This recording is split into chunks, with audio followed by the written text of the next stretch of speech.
السلام علیکم۔ ڈرامہ کیسی تیری خود غرضی کے اس ایپیسوڈ میں آپ دیکھیں گے۔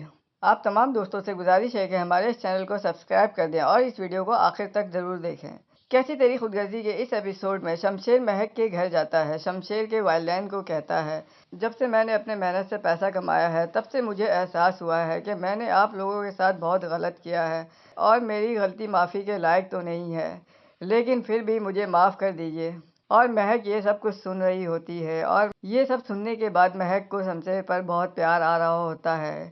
اور مہک کے والد کہتے ہیں، بیٹا جو ہونا تھا ہو گیا، اب ان سب باتوں کا کیا فائدہ، اب پیچھے کی طرف دیکھنے کا کوئی فائدہ نہیں ہے، اب آگے بڑھو اور آگے کی سوچو۔ شمشیر کہتا ہے، نہیں انکل، میری غلطی معافی کے لائق تو نہیں تھی، لیکن آپ بہت بڑے دل کے انسان ہیں۔ مہک ہمیشہ آپ کی تعریف کرتی ہے اور آپ کی اچھائیاں بتاتی ہے، تو آپ پلیز مجھے معاف کر دیں، میں نے بہت غلط کیا ہے۔ مہک کے والد کہتے ہیں، بیٹا میں معاف کرنے والا کون ہوتا ہوں، معاف کرنے والا تو اللہ ہے، اللہ سے معافی مانگو۔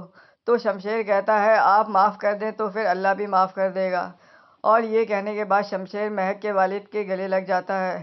تو پھر مہک کے والد کہتے ہیں، بیٹا میں نے تمہیں سمجھنے میں بہت غلطی کی ہے، تم بہت اچھے لڑکے ہو اور میری مہک کے لیے تم سے بہتر اور کوئی نہیں ہو سکتا ہے، میری دعا ہے تم دونوں ہمیشہ خوش رہو۔ تو پھر شمشیر کہتا ہے، آپ کو بہت بہت مبارک ہو، آپ نانا بننے والے ہیں۔ مہک کے والد یہ سن کر بہت خوش ہو جاتے ہیں اور مہک اور شمشیر کو گلے سے لگا لیتے ہیں۔ مہک کی والدہ بھی بہت خوش ہوتی ہے، کہتی ہے اس موقع پر تو مٹھائی ہونا چاہیے، اور پھر وہ مٹھائی لا کر سب کے منہ کو میٹھا کرا رہی ہوتی ہیں۔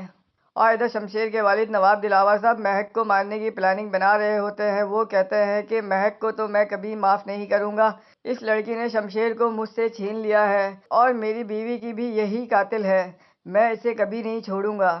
اور ادھر مہک کی بھابھی اور اس کی بہن اور احسن تینوں مل کے یہ پلان بنا رہے ہوتے ہیں کہ شمشیر اور مہک کو کس طرح الگ کیا جائے۔ شمشیر کی بھابھی کی بہن کہتی ہے، احسن تمہیں مہک سے پیار ہے اس لیے تم مہک کو حاصل کرنا چاہتے ہو، اور مجھے شمشیر سے پیار ہے اور اس لیے میں شمشیر کو حاصل کرنا چاہتی ہوں۔ اگر ہم لوگ مل کر پلان بنائیں تو ان دونوں کو آسانی سے الگ کر دیں گے اور تمہارا بدلہ بھی پورا ہو جائے گا اور شمشیر بھی مجھے مل جائے گا۔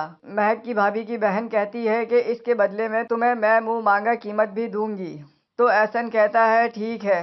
اور ادھر مہک شمشیر کا انتظار کر رہی ہوتی ہے اپنے آفس کے باہر، اور شمشیر آتا ہے مہک کو لینے کے لیے۔ شمشیر دیکھتا ہے کہ مہک کے اوپر کسی نے بندوق سے نشانہ لگایا ہوا ہے۔ شمشیر مہک کو آوازیں دے رہا ہوتا ہے کہ مہک بھاگو، مہک بھاگو، مہک بھاگو، لیکن مہک شمشیر سے تھوڑی دور تھی جس کی وجہ سے اسے آواز سمجھ میں نہیں آ رہی تھی اور وہ شمشیر کی باتوں کو صحیح سے سمجھ نہیں پا رہی تھی۔ تو آخر میں شمشیر دوڑ کر جاتا ہے اور مہک کو بچا لیتا ہے اور گولی شمشیر کو لگ جاتی ہے اور شمشیر فوراً ہی نیچے گر جاتا ہے۔ مہک شمشیر کو بہت اٹھانے کی کوشش کر رہی ہوتی ہے اور رو رہی ہوتی ہے کہ شمشیر اٹھو، شمشیر اٹھو، شمشیر کیا ہوا ہے، شمشیر آنکھیں کھولو، لیکن شمشیر بے ہوش ہو جاتا ہے اور مہک کسی بھی طرح سے شمشیر کو ہسپتال لے کر جاتی ہے اور شمشیر کو کہہ رہی ہوتی ہے، شمشیر آنکھیں کھولو، میں تمہارے پاس ہوں، شمشیر آنکھیں کھولو، میں تمہارے پاس ہوں، شمشیر میں تمہیں کچھ نہیں ہونے دوں گی، آنکھیں کھولو۔ اور ڈاکٹر شمشیر کو آپریشن تھیٹر لے جاتے ہیں جہاں شمشیر کا آپریشن چل رہا ہوتا ہے۔